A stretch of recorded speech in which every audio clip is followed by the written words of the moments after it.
guys, so welcome sa aking YouTube channel. So for today's video, politika tayo.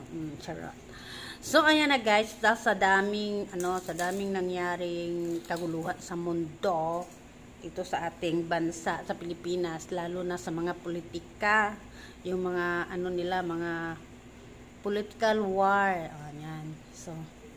So ngayon, ang daming issue daw, mayroon na namang bagong issue ngayon. So ako guys, yung kaibigan ko ay talaga siya, nakasubaybay siya sa mga issue ng mga politika na yan. So sinasabihan niya ako na ganito daw yung nangyari, ganyan daw yung nangyari. So anyway, marami akong naririnig about sa issue tungkol sa presidente kasi daw siya, nasabog daw, o kahit na nga yung former president na si Tatay Digong nagsabi din na bangag siya, ganyan. Pero ako guys, para sa akin guys, deserve natin na magkaroon tayo ng bangag na presidente.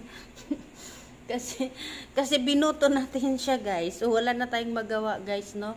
So deserve natin na magkaroon tayo ng bangag na presidente. Kasi binoto natin siya. So bangag din tayo. Kaya pantay-pantay na lang tayong lahat. So magalit man tayo guys, or ano man ang mga ay wala tayong magawa dahil sila ang nakaupo sa posisyon ngayon.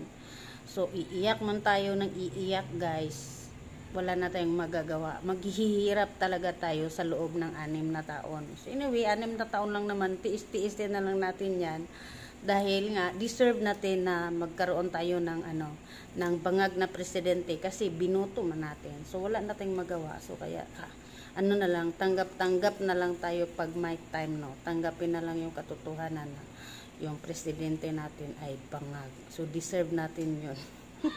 Bye.